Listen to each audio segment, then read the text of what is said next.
গল্পের ঝাঁপি ইউটিউব চ্যানেলে আপনাদেরকে স্বাগতম। শুরু করছি ওবেদ জাগিরদারের লেখা চেঙ্গিস খানের জীবনী।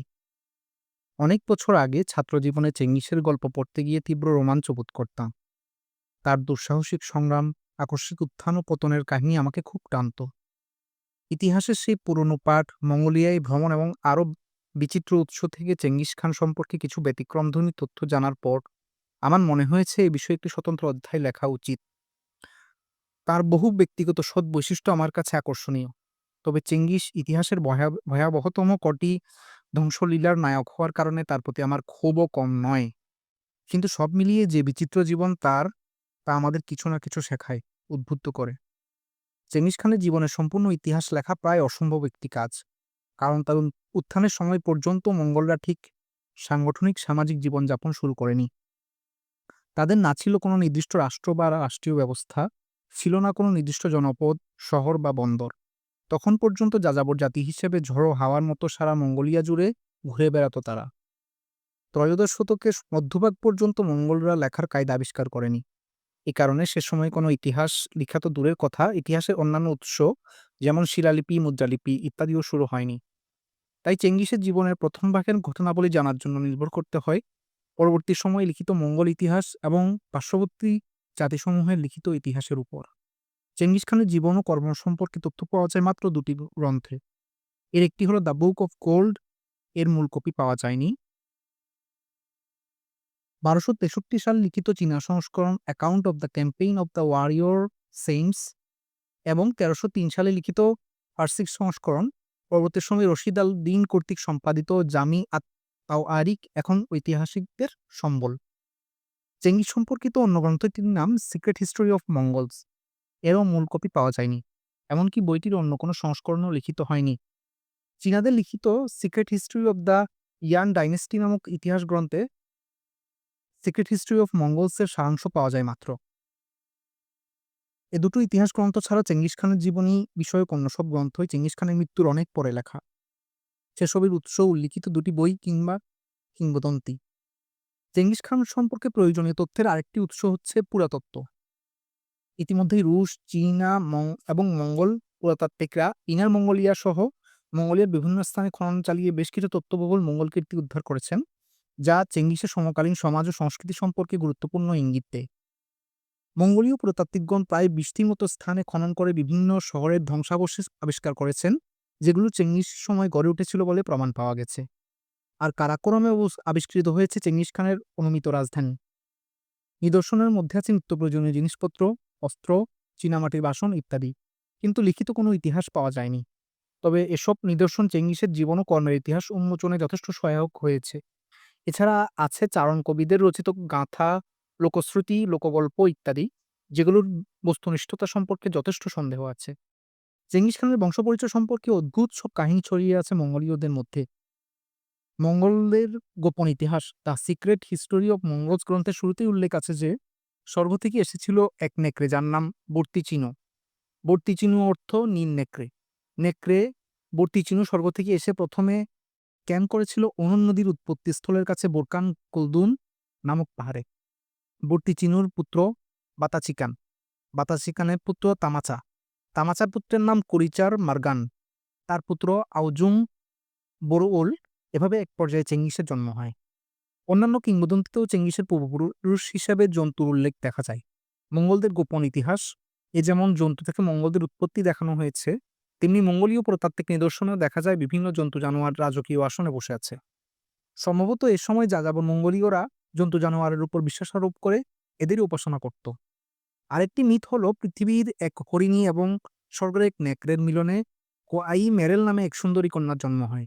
সে তাঁবুর ভেতরে বেড়ে ওঠে। একদিন তাঁবুর চিমনি দিয়ে সূর্যের রশ্মি তার পেটের উপর এসে পড়ে।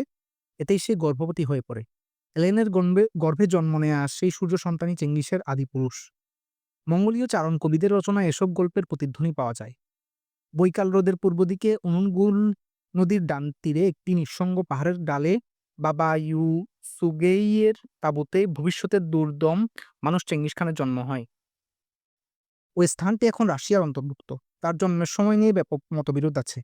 তবে সব ঐতিহাসিকই ১১৫০ থেকে ১১৬৭ খ্রিস্টাব্দের মধ্যে কোনো এক সময়কে চেঙ্গিসের জন্মকাল নির্দেশ করেছেন। কয়েকজন ইতিহাসবিদের মতে চেঙ্গিসের জন্ম হয় ১১৬২ সালে। জন্ম হয় ১১৬২ সালে। রুশ মঙ্গলবিদ ম্যানকুয়েভ, জার্মান মঙ্গল বিশারদ ওয়ালথার হেইসিগ এবং রেনে গ্রসেতের মতে চেঙ্গিসের জন্ম হয় ১১৫৫ সালে। কিংবদন্তি বলে জন্মগ্রহণের সময় চেঙ্গিস তার ডান থাবায় একদলা রক্ত নিয়ে পৃথিবীতে আসেন। তুর্ক-মঙ্গোল সংস্কারে বিশ্বাস করা হয় যে সন্তান ডান হাতে রক্তপিণ্ড নিয়ে জন্মগ্রহণ করে সে বড় বড় যুদ্ধ বিজয় করে বিখ্যাত সমরনায়কে পরিণত হয়। চেঙ্গিসের ভবিষ্যতের ইঙ্গিত কি জন্ম মুহূর্তেই প্রকাশ পেয়েছিল? বাবা ইউসেগুই নবজাতকের নাম রাখেন তিমুজিন। এই কিছুদিন আগেই তিনি তিমুজিন নামের এক তাতার সর্দারকে যুদ্ধে হারিয়েছেন। তখন বিশ্বাস করা হতো পরাজিত শত্রুর শক্তি বিজেতার উপর আরোপিত হয়। ইউসুগেই তাই পরাজিত তাতার নেতার নামে ছেলের নাম রাখেন। তিমুজিন একটি তুর্ক-মঙ্গোল শব্দ, যার অর্থ হল লৌহ। এমন কিংবদন্তি আছে যে চেঙ্গিস খান জীবনের শুরুতে কর্মকার ছিলেন, তবে এর সপক্ষে কোনো প্রমাণ নেই। সম্ভবত তিমুজিন নামের অর্থ মনে রেখে মানুষ এই গল্পটি বানিয়ে থাকবে।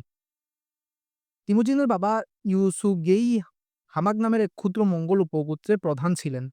কোনো ঐতিহাসিকের মতে ইউসুগেইয়ের বাবা ছিলেন উচ্চবংশীয় কোনো সর্দার, কিন্তু মঙ্গোলিয়ার ইতিহাসে তেমন কোনো তথ্য মেলে না। যৌবনে ইউসেগুই প্রতিবেশী কয়েকটি গোত্রকে পরাজিত করে কিছু প্রভাব প্রতিপত্তি অর্জন করেন এবং এ সূত্রেই কিরেইদ গোত্রপ্রধান তোরিলের সাথে তার আন্ধা বা ধর্মবাহের সম্পর্ক গড়ে ওঠে। সে সময় দুধের সাথে পরস্পরের কফোটা রক্ত মিশিয়ে তা পান করার মধ্য দিয়ে আন্ধা সম্পর্ক স্থাপিত হতো। চেঙ্গিসের মা হুয়েলান অত্যন্ত সুন্দরী ও সাহসী ছিলেন। চেঙ্গিসের বাবার সাথে অঙ্গিরাত গোষ্ঠীর মেয়ে হুয়েলানের বিয়ে হয় অভিনব উপায়ে। একদিন শিকারের খোঁজে ইতস্তত ঘোরাঘুরি করতে গিয়ে ইউসুগেই দেখেন মার্কিত গোত্রের এক ঘোড়সওয়ার ওয়াগানে করে একটি সুন্দরী মহিলাকে নিয়ে যাচ্ছে। মহিলাটিকে এক নজর দেখেই মাথা ঘুরে যায় তার। দ্রুত নিজেদের ওর্তায় এসে দুভাই নেকুন, পাইসি ও দারিতেইকে নিয়ে ওই ঘোড়সওয়ারের ট্র্যাক অনুসরণ করে ওয়াগনারটিকে ধরে ফেলেন। দূর থেকে ওদের তিনজনকে দেখেই হুয়েলান বুঝলেন বাঁচার কোনো উপায় নেই। নিরুপায় হয়ে তার স্বামীকে পালিয়ে যাওয়ার সুযোগ করে দিয়ে নিজে ধরা দিলেন ইউসুগেই এর কাছে। এভাবে ইউসুগেই এর সাথে জড়িয়ে পড়েন হুয়েলান। পরে হুয়েলান তার অপহরণকারী ও স্বামী ইউসুগেই এবং পুত্র চেঙ্গিসের জীবনে গুরুত্বপূর্ণ ভূমিকা পালন করেন। হুয়েলানের গর্ভে জন্মগ্রহণ করে তিমুজিন, জুচিকাসার, কাচিউন এবং তেমুগ এই ৪ পুত্র এবং কন্যা তেমুলুন। ইউসুগেই খুব সম্পদশালী ছিলেন না। শিকার, পশুপালন এবং বনু শাকসবজি ফলমূলে তাদের জীবন নির্বাহ করতে হতো। ছেলেমেয়েরা ছোটবেলা থেকেই বাবা-মার কাজে সাহায্য করত। ফলে চেঙ্গিসও খুব অল্প বয়সেই পশুচারণ, বনু ফলমূল কুড়ানো, ঘোড়ায় চড়া এমনকি ছোটখাটো শিকার ইত্যাদিতে হাত পাকাতে থাকে। চেঙ্গিসের সময় মঙ্গোলদের মধ্যে বিয়ের প্রচলন থাকলেও বিশেষ কোনো নিয়ম-কানুনের বালাই ছিল না। সক্ষম পুরুষরা অনেকগুলো বিয়ে করত, উপপত্নীও রাখত। কিন্তু মেয়েরা একটিমাত্র বিয়ে করতে পারত। স্বামী মারা গেলে স্বামীর পরিবারের কেউ দয়া করে তাকে বিয়ে করলে আবার দাম্পত্য জীবন শুরু করতে পারত। তা না হলে তাকে আজীবন বিধবা থাকতে হতো। মঙ্গোলরা তখন আপন মা, বোন আর নিজ কন্যা ছাড়া সবাইকে বিয়ে করতে পারত। সৎ বোন, মৃত ভাইয়ের স্ত্রী এবং বাবার মৃত্যুর পর সৎ মাদের বিয়ে করা একটা রীতিতেই দাঁড়িয়ে গিয়েছিল। প্রতিপত্তশালী সর্দাররা শখানেক স্ত্রী রাখত, তবে অন্য গোত্রে বিয়ের মাধ্যমে ক্ষমতা বাড়াতো বলে সাধারণত ওরা প্রথমে বিয়ে গোত্রের বাইরেই করত।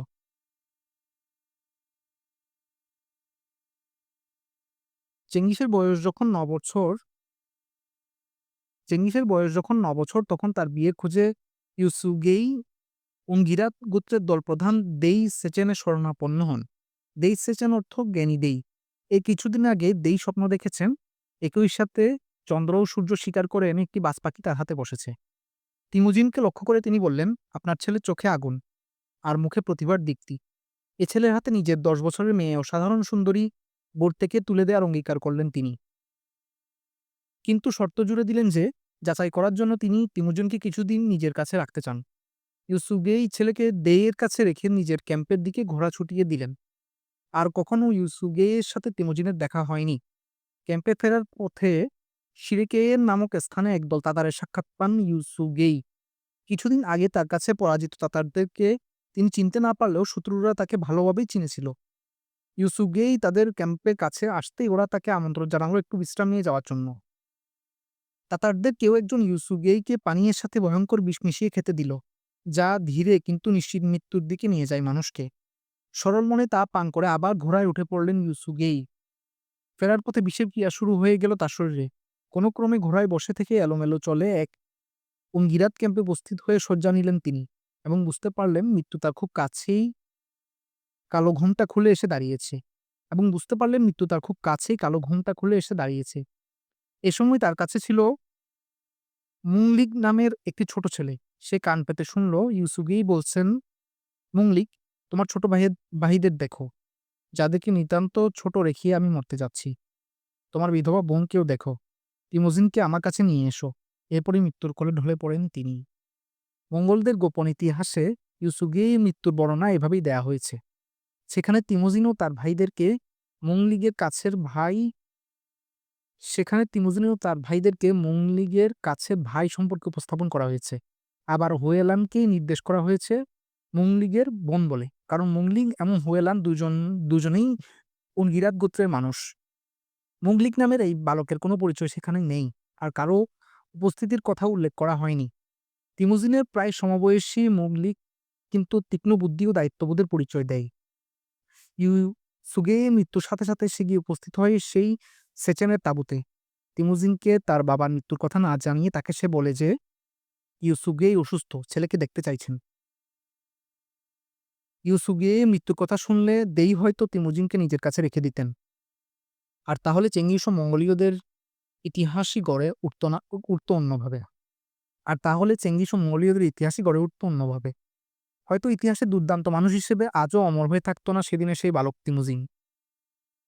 পথে এসে আসল ঘটনা জানার পর নিঃশব্দে কাঁদতে শুরু করল তিমোজিন। তখনই প্রতিশোধে প্রচণ্ড নেশার বীজ উত্ত হয়ে গেছে তার বুকে। সে সময় চেঙ্গিসের বয়স মাত্র ৯ বছর। স্বামীর মৃত্যুর পর মঙ্গল প্রথানুসারে গোত্রের প্রধান হলেন হুয়েলান। কিন্তু তীব্র শত্রুতার মুখে অচিরেই নিক্ষিপ্ত হলেন অসহায় নিঃসঙ্গতায়।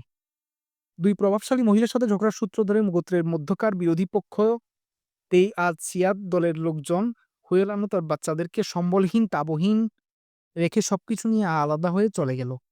ওদেরকে ফেরাতে গিয়ে মারাত্মকভাবে আহত হয়ে মৃত্যুবরণ করল মুংলিগের বাবা। হুয়েলান ছিলেন সাহসী, কর্মঠ, ধৈর্যশীল এক দুর্দান্ত মহিলা। নিতান্ত অসহায় হয়েও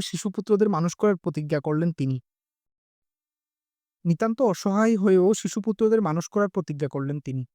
অবশিষ্ট যে দুজন বিশ্বস্ত চাকর-বাকর ছিল তাদেরকে নিয়ে জীবন চালিয়ে যাওয়ার সিদ্ধান্ত নিলেন। সে উদ্দেশ্যে সবাইকে নিয়ে আরও উঁচু উপত্যকার দিকে নতুন বসতি গাড়লেন হুয়েলান। ঘোড়া নেই, খাবার নেই, শিকার করার সক্ষম লোক নেই। তবু দমলেন না তিনি। বন থেকে বুনো জাম, আপেল, বাদাম ইত্যাদি কুড়িয়ে এনে ছেলেদের মুখে তুলে দিতেন। বুনো রসুন, পেঁয়াজ, লতার মূল, ওল ইত্যাদি তাদের খাদ্য হলো। এবং এভাবেই ভবিষ্যতে চেঙ্গিস খান হুয়েলানের তত্ত্বাবধানে বেড়ে উঠতে লাগলেন। নির্দিষ্ট কোনো পেশা ছিল না তখন মঙ্গোলীয়দের। বসবাসের নির্দিষ্ট কোনো স্থান ছিল না। পালিত পশুর দুধ আর মাংস, শিকারের মাংস, বুনো ফলমূল, শাকসবজি ইত্যাদি ছিল তাদের খাবার। গ্রীষ্মে ওরা উত্তরের অপেক্ষাকৃত শীতল স্থানে এসে তাঁবু নিয়ে জড়ো হতো। সেখানে পশুর জন্য প্রচুর ঘাসও মিলত তখন। শীতে চলে যেত দক্ষিণে, জলাহীন এবং অপেক্ষাকৃত উঁচু এলাকায়। তখনকার সেই যাযাবর জীবনে নারী, পুরুষ, কমবয়সী ছেলে-মেয়ে সবাইকে কিছু না কিছু করতে হতো। মহিলারা ওয়াগান চালাতো। ওয়াগনে করে মালামাল পরিবহন, দুধ দুহানো, পশুর মাংস ও চামড়া ছাড়ানো, পোশাক-আশাক, জুতা প্রভৃতি সেলাই করা, তাঁবু বানানো ইত্যাদি কাজ করত। পুরুষরা অস্ত্র তৈরি, শিকার, পশুপালন, কাঠ কাটা, ঘর বানানো ইত্যাদি কাজ করত। বড়দের কাজে সহায়তা করত ছোট ছেলেমেয়েরা। এরকম কয়েকটা পরিবার মিলেই একটি গোত্র গড়ে উঠত। অবশ্য কোনো কোনো গোত্রের সদস্য সংখ্যা হতো অনেক। মঙ্গোলরা বাস করত তাঁবুতে। কাঠ, চামড়া, লোহা, ফেল্ট ইত্যাদি দিয়ে সেই তাঁবু তৈরি হতো। তাঁবুটি মোটামুটি বড় হতো, যাতে এর মধ্যেই থাকা, খাওয়া এবং রান্নাবান্না চলে। মঙ্গোলীয়রা এখনও সেই তাঁবু ব্যবহার করে। ওরা একে বলে উর্তা।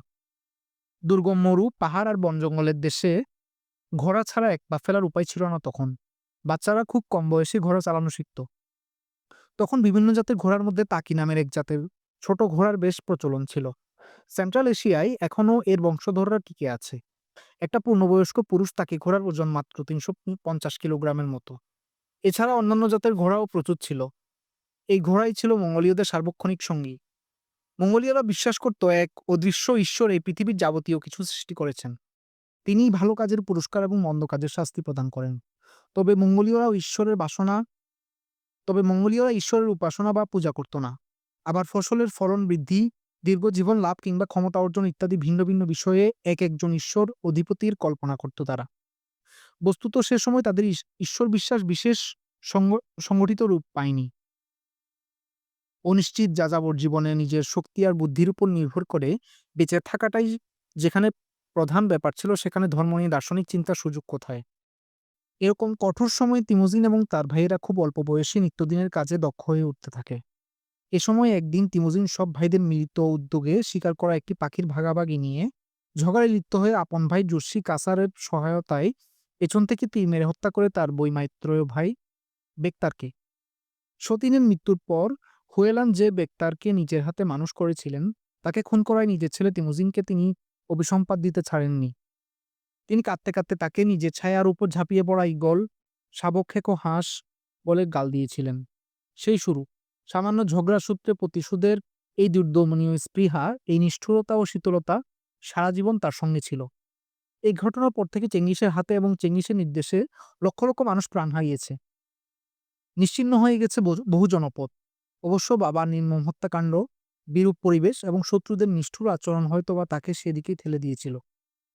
তিমোজিনরা নিজের পায়ে দাঁড়াবার আগেই আবার হামলা শিকার হলো।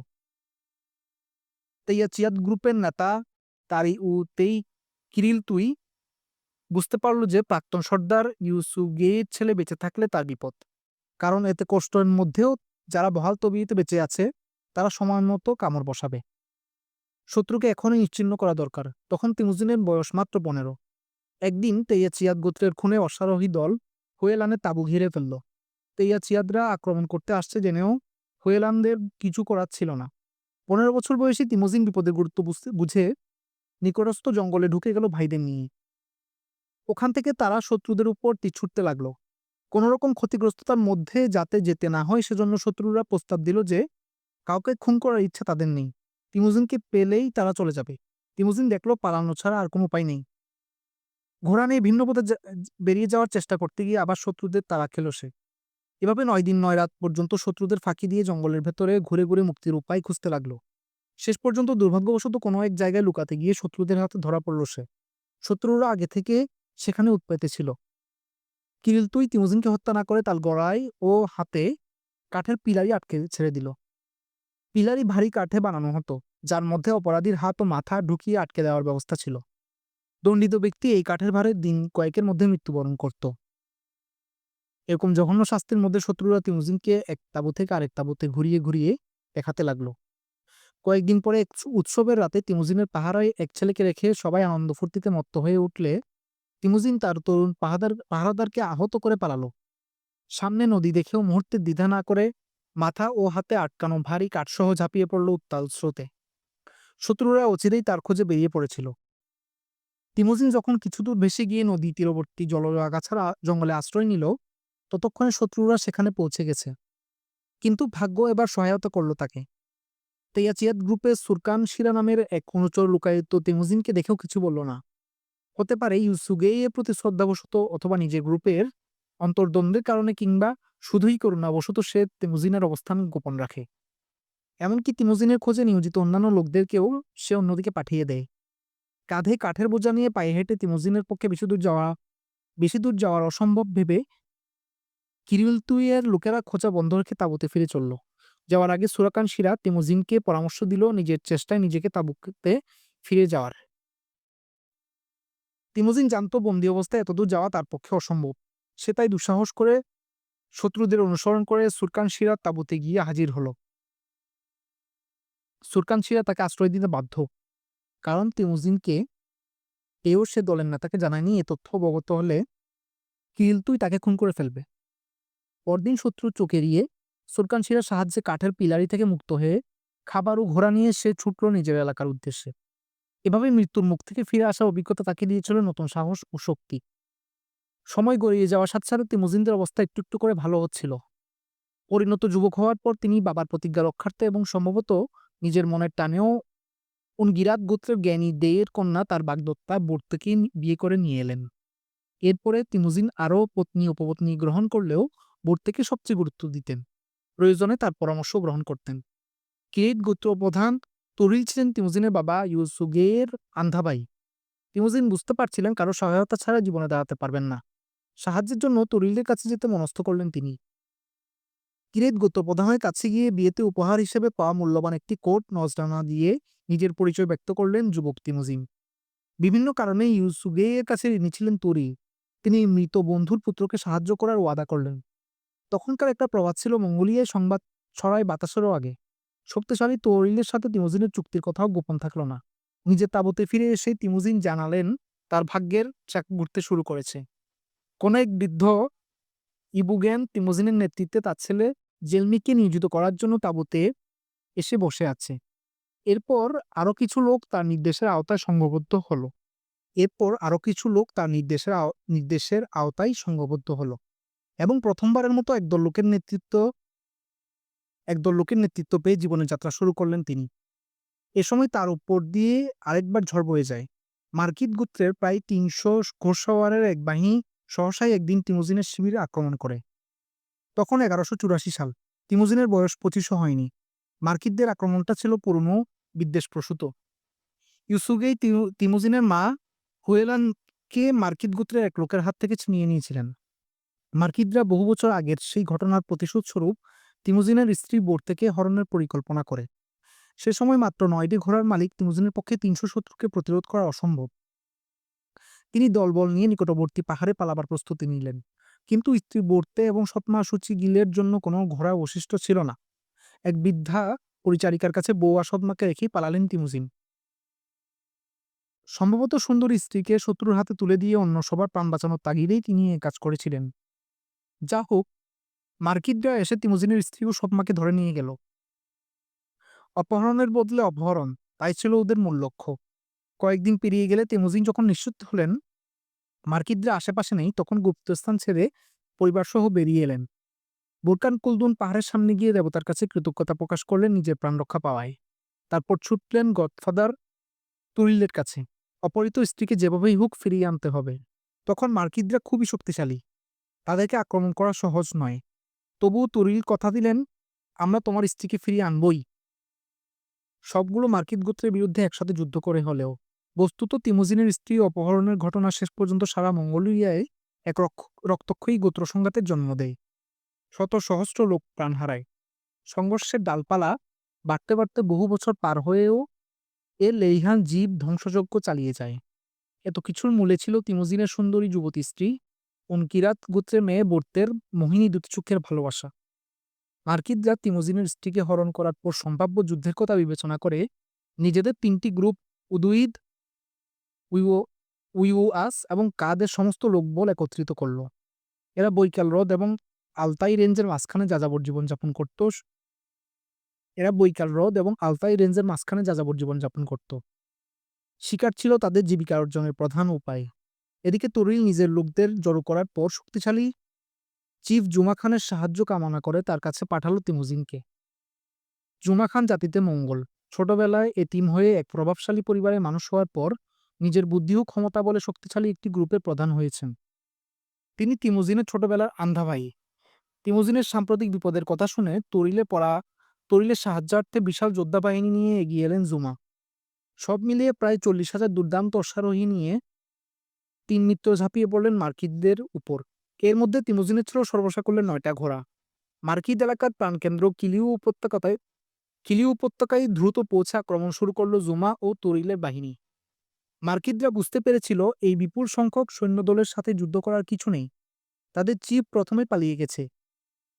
তাঁবু থেকে বেরুলেই খণ্ড খণ্ড হয়ে যাচ্ছে শত শত মার্কিতদের দেহ। এ সময় তিমুজিন সবকিছু থেকে বিচ্ছিন্ন হয়ে নিজের ঘোড়া নিয়ে বিশাল এলাকায় ছুটে বেড়াচ্ছিলেন তার প্রিয়তমা পত্নীর খোঁজে। হঠাৎই তিনি দেখতে পেলেন পলায়নরত একদল মার্কিতদের মাঝখানে বোর্তে। তিনি সর্বশক্তিতে তার স্ত্রীকে ডাকলেন।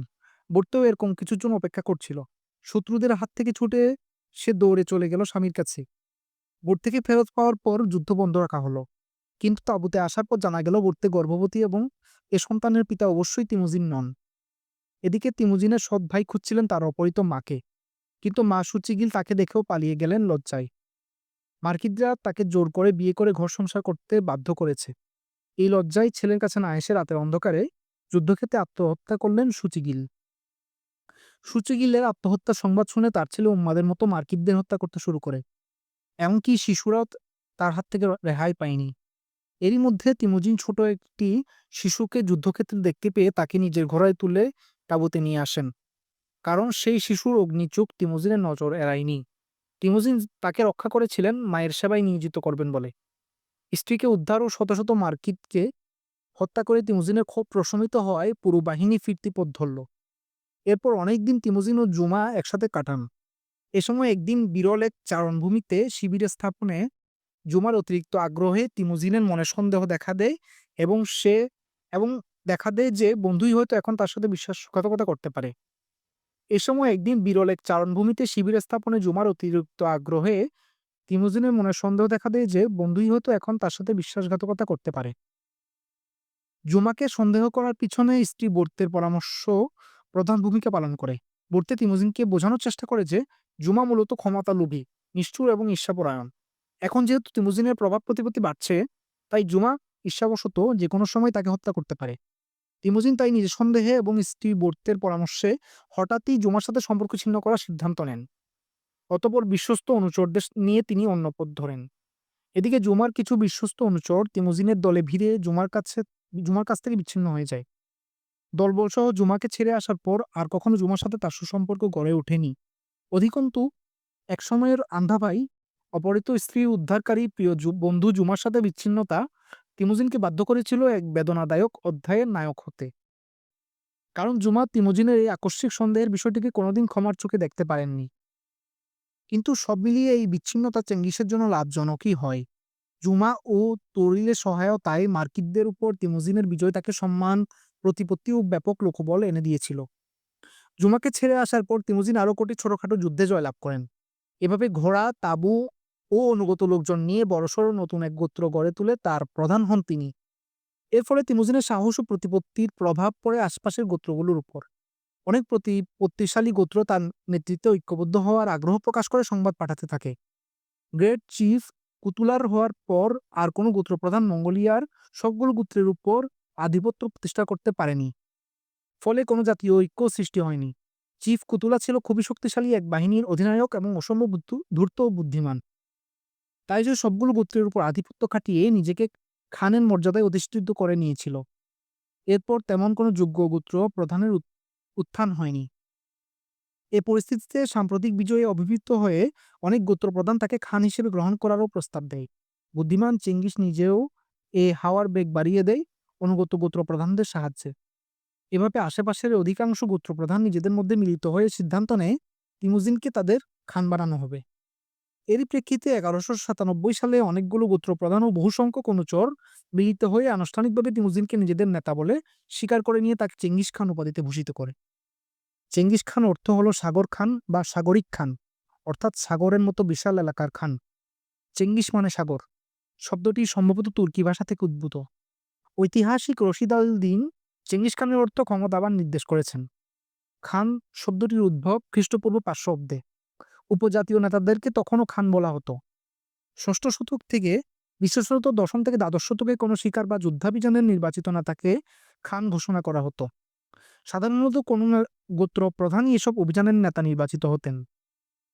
এভাবে খান শব্দটি গোত্রপ্রধান অর্থ নির্দেশক হয়ে ওঠে। তবে কোনো কোনো ক্ষেত্রে একাধিক ব্যক্তিকে খান উপাধি দেয়া হতো বলে উল্লেখ পাওয়া যায়। চেঙ্গিস খান উপাধি পাওয়ার পর তিমুজিন তার পুরনো বিশ্বস্ত অনুচরদেরকে গুরুত্বপূর্ণ দায়িত্বে নিয়োজিত করলেন। এদিকে নতুন ক্ষমতা ও উপাধি বাইরেও বৈধ করার জন্য দ্রুত ব্যবস্থা নিলেন তিনি। চেঙ্গিস খান উপাধি পাওয়ার পর তিমুজিন তার পুরনো বিশ্বস্ত অনুচরদের গুরুত্বপূর্ণ দায়িত্বে নিয়োজিত করলেন। এদিকে নতুন ক্ষমতা ও উপাধি বাইরেও বৈধ করার জন্য দ্রুত ব্যবস্থা নিলেন তিনি। তুরিল, জুমা এবং অন্যান্য গোত্রপ্রধানদের কাছে নিজের খান হওয়ার সংবাদ জানিয়ে লোক পাঠালেন। কিন্তু পুরনো মিত্রদের কাছ থেকে সন্তোষজনক কোনো উত্তর পেলেন না। একই গুহায় দুটো ভাল্লুক থাকতে পারে না।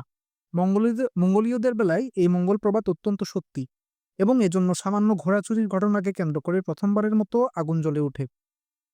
জুমার এক অনুচর চেঙ্গিস খানের ঘোড়া চুরি করতে গিয়ে ধরা পড়লে চেঙ্গিসের লোক তাকে হত্যা করে।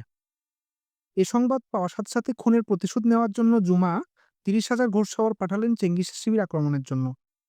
গুরুলগো পাহাড়ের কাছে প্রথমবারের মতো দুই বন্ধুর মধ্যে যুদ্ধ বাঁধল।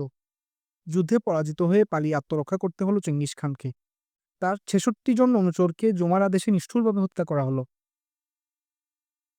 কিন্তু অপমানজনক পরাজয় সত্ত্বেও তিমুজিনের দলে এসে ভিড়ল নতুন কটি গোত্র, উরাত, মানগিউদ এবং কোনকুতেদেই প্রভৃতি। এই যুদ্ধকে কেন্দ্র করেই সারা মঙ্গোলিয়ায় ভয়াবহ গোত্র সংঘাত শুরু হয়ে যায়। এ সময় চেঙ্গিসের জীবনে গুরুত্বপূর্ণ কটি ঘটনা ঘটে ওই অঞ্চলে। চীনাদের সাথে পুরনো চুক্তি ভঙ্গ করায় চীনা সেনাবাহিনী তাতারদেরকে আক্রমণ করে মঙ্গোলিয়ার দিকে হটিয়ে দেয়।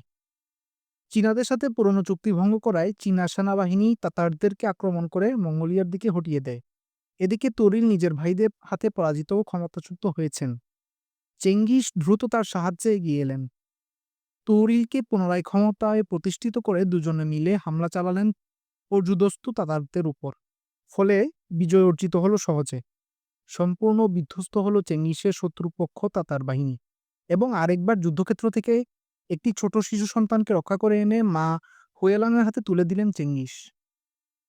ফেরার পথে তিনি কিং গোত্রের দুজন প্রিন্সকে হত্যা করে তাদের লোকজনকে তার নির্দেশের আওতায় আনলেন।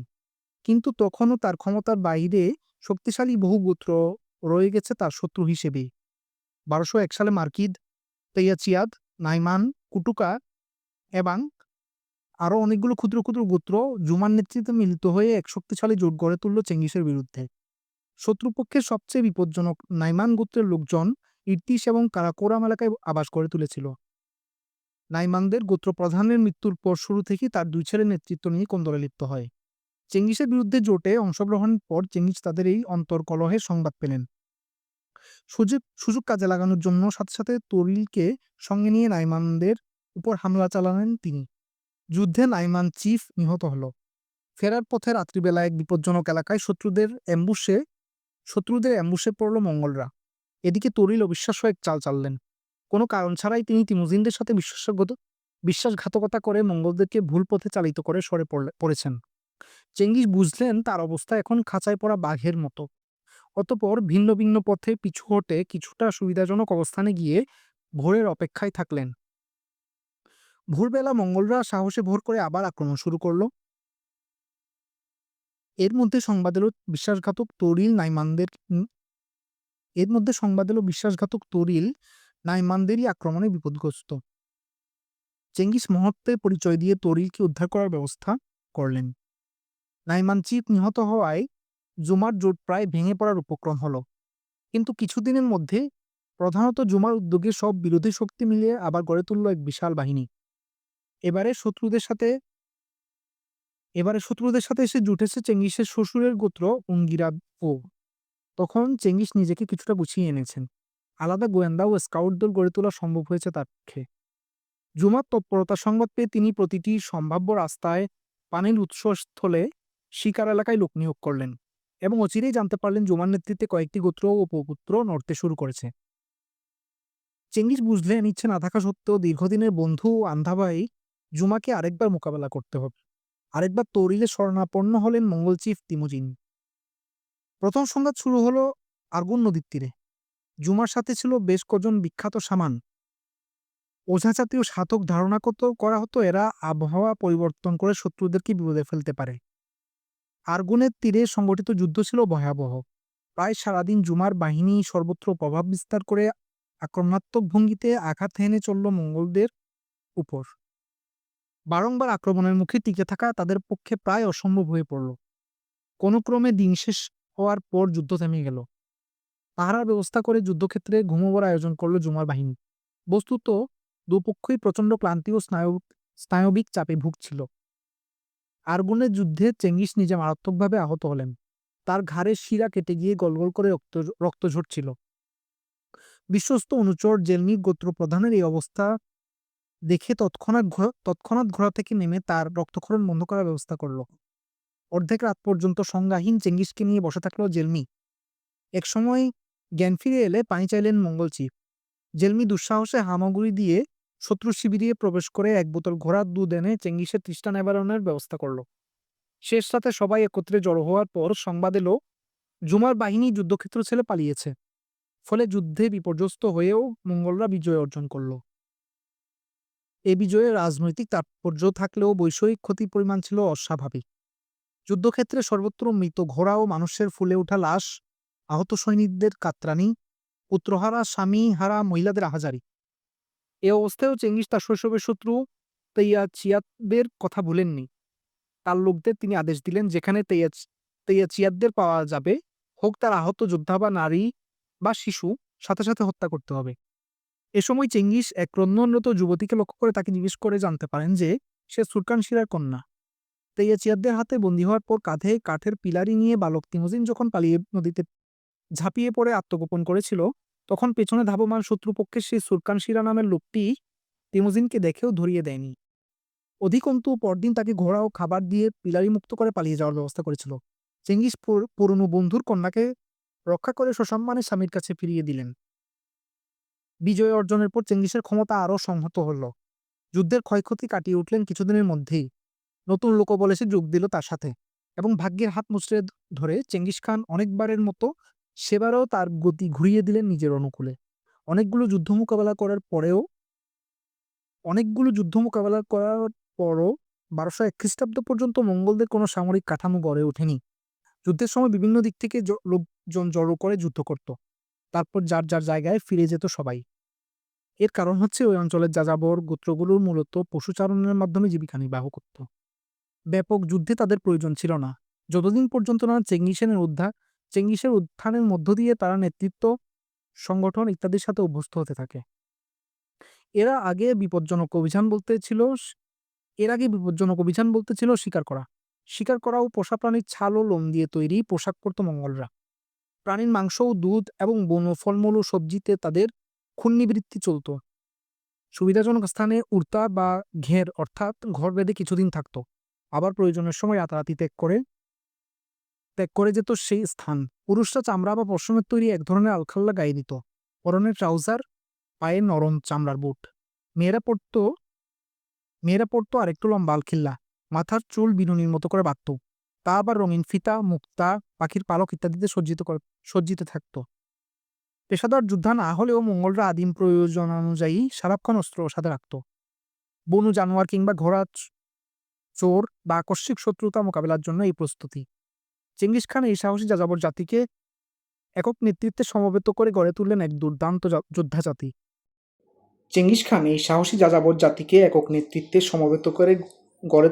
দুর্দান্ত যোদ্ধা জাতি। পৃথিবী বিজয়ের পথে চেঙ্গিসের পাশে এরা ছায়ার মতো ছিল, বিশ্বস্ত, সাহসী আর দুর্দম। সম্মানিত খান এবং শাসক হিসেবে প্রতিষ্ঠিত তিমোজিন ভেবে দেখলেন, দেশের বাইরে বিজয় অর্জন করতে চাইলে প্রথম প্রয়োজন বিরোধী গোত্রগুলোকে পরাজিত করে নিজের দেশে নিরঙ্কুশ ক্ষমতা অর্জন। প্রথম পদক্ষেপ হিসেবে 1202 সালে তিনি তাতারদের আক্রমণ করে গোত্রের অধিকাংশ নেতাকে হত্যা করলেন। এই তাতাররাই তার বাবা ইউসুগেইকে বিষ খাইয়ে মেরেছিল। তাতারদের ধ্বংস করার পর চেঙ্গিস মিত্র তুরিল অর্থাৎ কিরেইদ গোত্র বিষয়ে সচেতন হয়ে উঠলেন। তুরিলও চেঙ্গিসের ক্রমাগত শক্তি বৃদ্ধিতে শঙ্কিত ছিলেন। চেঙ্গিস প্রস্তাব করলেন পাল্টা বিয়ের মাধ্যমে এই বন্ধুত্ব স্থায়ী করার। তিনি তার ছেলে জোসির জন্য একজন কিরেইদ প্রিন্সেসকে বউ করতে চাইলেন। তুরিলের ছেলে নীলকার হাতে দিতে চাইলেন নিজের মেয়েকে। শান্তি স্থাপনের উদ্দেশ্যে প্রদত্ত চেঙ্গিস খান তিমোজিনের এই প্রস্তাব অপমানজনকভাবে প্রত্যাখ্যান করা হলো, এবং নীলকা নিজে বৃদ্ধ বাবাকে রাজি করিয়ে জুমার সাথে যোগ দিয়ে চেঙ্গিসের এলাকা আক্রমণের পরিকল্পনা গ্রহণ করল। জুমা ক্ষমতায় আসক্ত নয়,